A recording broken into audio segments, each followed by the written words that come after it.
Hi, my name is Muhammad Sharaf bin Rusli. My name is Putri Nurul Shazani binti Mazid. My name is Raznan bin Muhammad Idris. Hello, my name is Naafina Maisara binti Muhammad Rizzi. My name is Muhammad Shakir bin Muhammad Rahim. My name is Alamira binti Kayabari. Assalamualaikum and good morning everyone. My name is Muhammad Sharaf and we from class N5BA1113C, and our topic which is subsidy reform in Malaysia. And for the next part, which is our introduction, I would like pass to Afrina.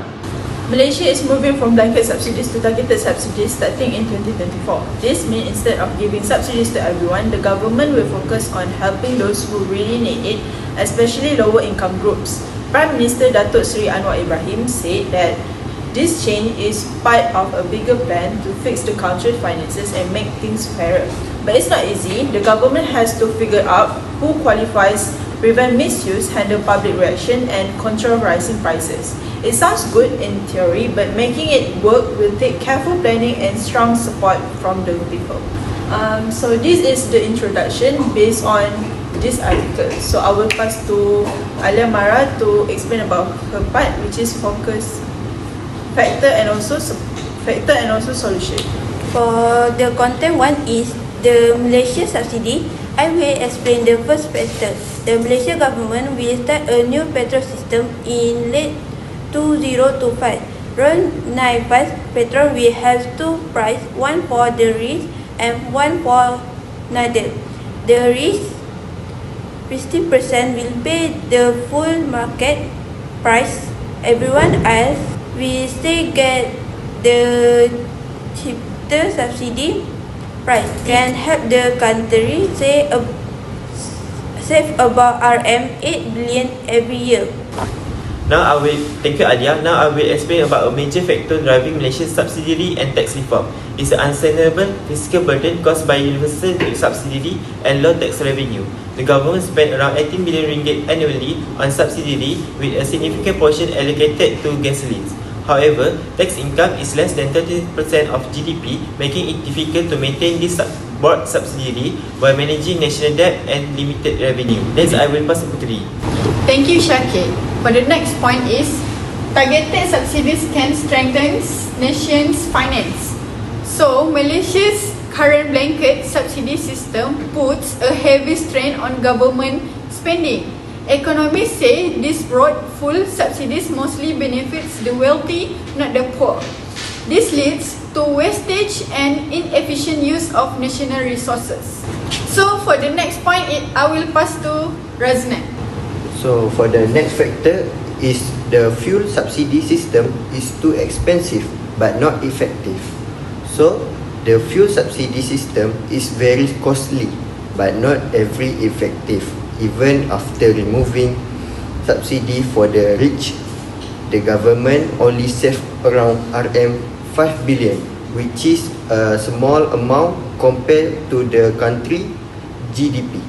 This shows that the current system does work well and put strain on the nation budget. Most of the money does reach the people who truly need help. So the system should be improved. Make sure subsidy go to the right people. So that's all for the factor. We go for the solution. For the next point, solution is continue to engage. I will explain the first solution. The government should talk more with petrol station owner and company. They need to listen to feedback and idea for everyone involved. Having group talk or season can help problem easily. This make easier to pick what not to working too hard to do. By working together, the run 95 video price system can run smoothly. For the next solution, I will pass to Shakir. One solution proposed is to implement targeted subsidies, restricting benefit to those who truly need them, such as lower and middle income group, while excluding the wealthy and foreigner. For example, starting mid-2025, Malaysia plans to introduce targeted gasoline subsidies, which are expected to save the government billion by limiting access for the extremely wealthy and non-citizens. This approach aims to reduce fiscal pressure without broadly harming the majority of Malaysians. For the next solution, introduce targeted subsidy to assist only low income, which means implement targeted subsidies focus on the B40 income group. Financial aid goes only to those who truly need it, improving fairness and efficiency. This reduces leakage, stop unnecessary subsidy to the rich and saves public funds. The savings can be reinvested in education, healthcare or development projects. Okay, for the last solution, give cash at low income group instead of giving fuel subsidy to everyone. The government should stop the blanket subsidy and give direct cash aid to the low income groups like the B40. This method is more fair because it targets the people who truly need help.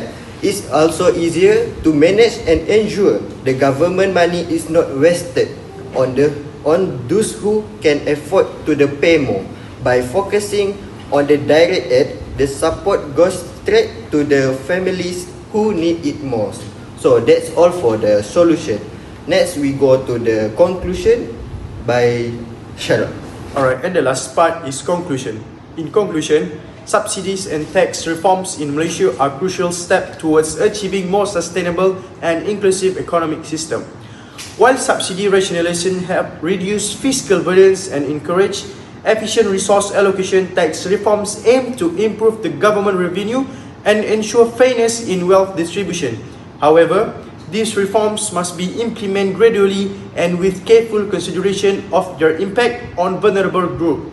With proper planning and transparency, Malaysia can strengthen its economy while ensuring social equity and long-term stability. So that's all our presentation. Thank you.